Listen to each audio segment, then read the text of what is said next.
वंदे पुरुषोत्तमम। विषय है सत्य की महत्ता।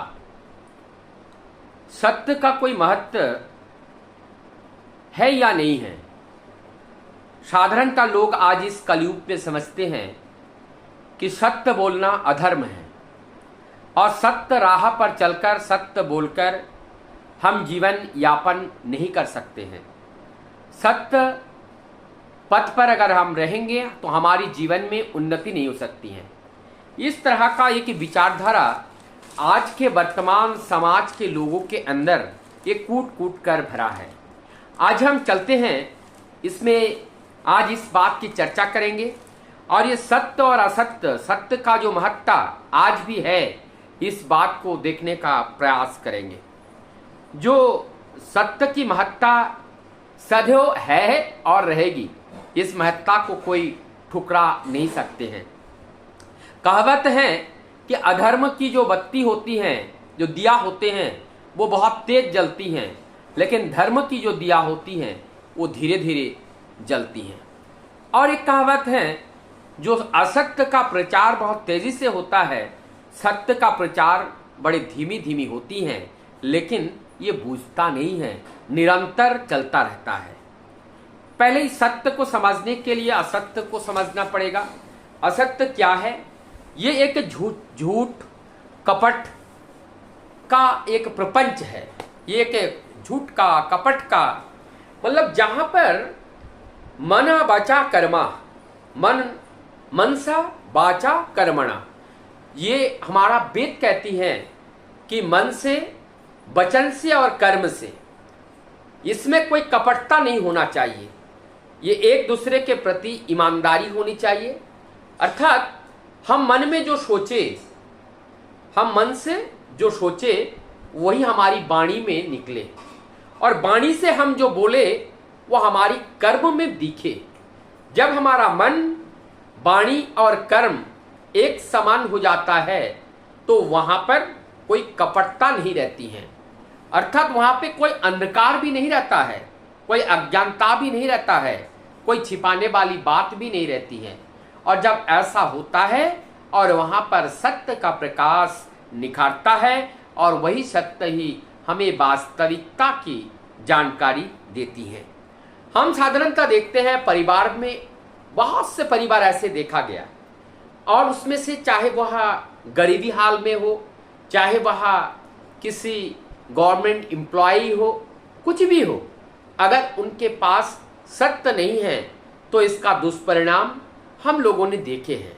और ये दुष्परिणाम जो देखने को आजकल समाज में मिलता है, तो ये विदिन 20 ईयर्स हमने समाज में जो कुछ भी देखते हैं, जो जहां पे भी है वो अपने अपने जगह पे, अपने अपने गांव में, अपने मोहल्ले में, अपने परिवार में, जहां भी देखना चाहे देख सकते हैं कि ये असत्य का जो प्रभाव है ये कितना ज्यादा पड़ता है।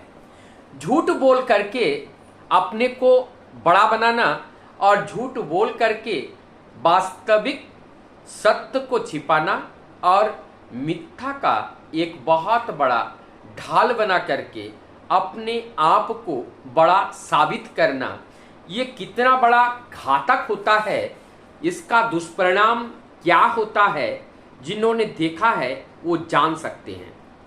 जैसे हमने क्या किया, हमने अपने बच्चे का सच को छिपाया और हम कह रहे हैं कि नहीं वो स्कूल जाते हैं, और ये देखा जाता है कि वो स्कूल साधारणतः नहीं जाता है। लेकिन कोई अगर पूछ रहे हैं आपका बेटा कहाँ है, हम कहते हैं वो स्कूल गए हैं, और को कहते हैं कि क्या स्कूल डेली जाते हैं? हाँ हाँ जाते हैं।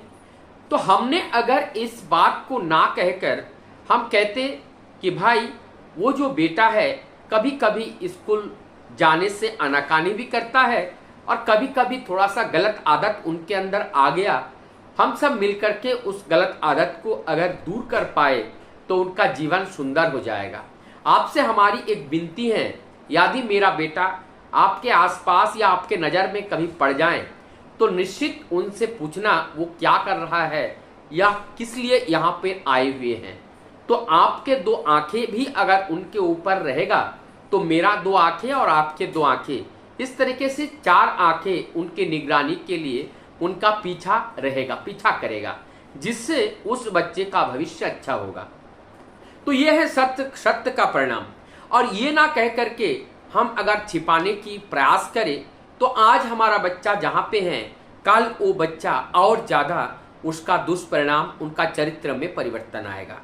या ठीक इसी प्रकार से हम लोग साधारणता जैसे कहीं पे होते हैं, कोई अगर फ़ोन करते हैं तो पूछते हैं कहाँ हो, तो मैं अपने एग्जस्ट जो स्थिति है, जो पोजीशन है, हम वहाँ पे ना बता करके हम कभी कहते हैं कि 10 किलोमीटर दूर का जो जगह है, बिना कुछ हेजिटेशन से हम उस जगह का नाम ले लेते हैं और हम कहते हैं कि हम यहाँ पे हैं, वहाँ पे हैं।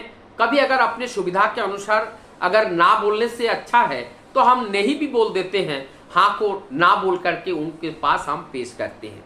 तो ये जो कपटता है, ये कपटता हमारी मनोबलता को कमजोर करता है।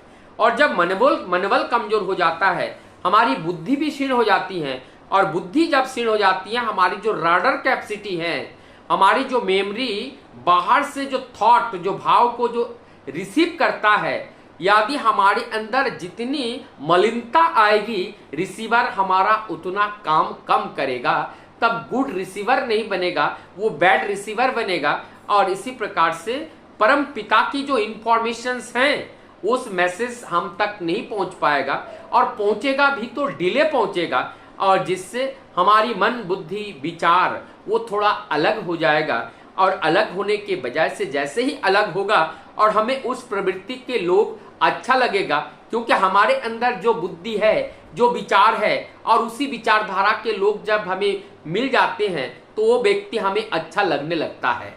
तो इस तरह से हमारी बुद्धि में भी परिवर्तन आ सकती है। तो ये जो मिथ्या शब्द हमारी जीवन को बहुत ज्यादा अवनत कर देते हैं। परमदयाल ठाकुर जी इसको कपटता कहते हैं। और ठाकुर जी कहते हैं कि एक मर्डर किए हुए आसामी से आप मर्डर किए हुए जो अपराधी है, उस अपराधी से आप दोस्ती कर सकते हो। इसमें आपका कोई क्षति नहीं होगा, उतना क्षति नहीं होगा जितना क्षति आप एक कपटी व्यक्ति से अगर दोस्ती करते हो। क्योंकि कपटी व्यक्ति जिनके अंदर जो कपटता है, वो कपटता ही उनके वो कमजोरी है। वो जो कपटता है, वो कपटता हमें कमजोर कर देता है और वो आदत के आदी हो जाते हैं। उससे हम अपने जीवन तो खराब करते ही है, इसके साथ साथ हम अपने परिवार और समाज के जीवन को भी खराब करते हैं। और जिससे एक मैसेज हमारी समाज के प्रति जाता है कि हमें देख करके लोग सत्य के राह पर ना चलकर वो असत्य के राह पर चलते हैं। तो इसीलिए सत्य का महत्ता आज भी है। यदि हम झूठ ना बोल करके आधी रोटी भी खाना पड़े, वो आधी रोटी के माध्यम से हमारा जो जिस्म है उसका निर्माण होगा। और इससे हमारा जो खून है, हमारा जो ब्लड है, वो ब्लड से जो ब्लड्स के माध्यम से जो अस्थि, चर्म, मज्जा, शुक्राणु, जो ओज जो बनता है, और जिसके माध्यम से ये स्मृतिवाही चेतना एक जगह से दूसरे जगह पर पहुंचते हैं, एक जनरेशन से दूसरे जनरेशन तक पहुंचते हैं, वो उसमें प्यूरिटी आती है। और इसमें जब प्यूरिटी आती है, और ये प्यूरिटी हमारी स्मृतिवाही चेतना के माध्यम से ये दूसरे जनरेशन तक जाकर के पहुंचता है। तो ये जो हमारी सत्य के राह पर चलना, अडिग रहना और सत्य से विचलित ना होना, यह हमारे इस लोक में नहीं, उस लोक के लिए भी ये फलदायी होते हैं। इसीलिए कभी भी सत्य का साथ नहीं छोड़ना चाहिए, क्योंकि वास्तविक सत्य ही सत्य है और सत्य के बिना किसी का भी कोई अस्तित्व है ही नहीं। और जितने भी देख रहे हैं ये सब असत्य है, ये सब झूठा है। और जो सत्य है वो सत्य निरंतर, वो आदि काल से वो सत्य रहा है, सत्य रहेगा। और उस सत्य के ऊपर चाहे कितना भी आप उसके ऊपर छप्पर डाल दो, लेकिन उस सत्य को हजारों छप्पर से आप उसको रोक नहीं सकते हो, क्योंकि सत्य एक दिन ना एक दिन वो निखारता है। और जब निखारता है, वास्तव रूप से वो पता लग जाता है।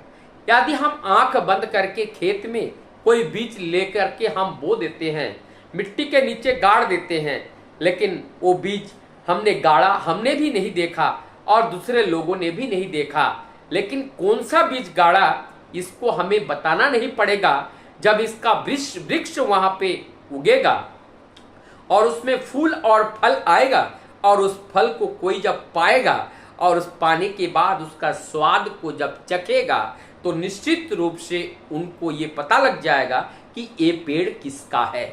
इसीलिए ये सत्य बात है, ये सत्य है। तो सत्य का को कभी किसी को बताने की जरूरत नहीं पड़ती है। सत्य तो वो अनंत सत्य है, वो चिरंतन सत्य है। और उस सत्य की वास्तविकता को हम तब जान पाते हैं जब झूठ को हम समाप्त करते हैं। और ये झूठ रूपी जो अज्ञानता है, जब ये अज्ञानता नाश होती है तब वास्तव में वो सत्य को जाना जाता है। सत्य का कोई अलग रूप नहीं होते हैं। हमारे अंदर जो असत्य है, जब असत्य छट जाता है तो सत्य का आभास होता है और वही वास्तव सत्य है और वो सत्य ही एग्जिस्टेंस है और उस सत्य का रक्षा करना ही हमारा जीवन का धर्म है और यही धर्म ही वास्तव धर्म है। और इस धर्म को मूर्त करने के लिए हम युग युग में जो पुरुषोत्तम धराधाम पे सद्गुरु के रूप में आते हैं उनको ग्रहण करके हमारी जीवन को उस राह पर चलाने का प्रयास करते हैं, जिससे हमारा जीवन सत्य के राह पर चलकर सत्य के अनुगामी बनता है, सत्यदर्शी बनता है और सत्य के पुजारी बनते हैं, सत्य के सेवक बनते हैं। और तभी एक सुंदर सुस्वस्थ समाज का निर्माण होता है और वो समाज सुख देती है, आनंद देती है, प्रकाश देती है, ज्ञान देती है, राह देती है, बुद्धि देती है, विवेक देती है। ऐसा समाज का वर्तमान में अभाव है। आइए उनको पुनर्जीवित कर करके ये जरा जीर्णता को दूर करके पुनः जीर्णोद्धार करके उनको पुनः स्वस्थ बनाएं। वंदे पुरुष।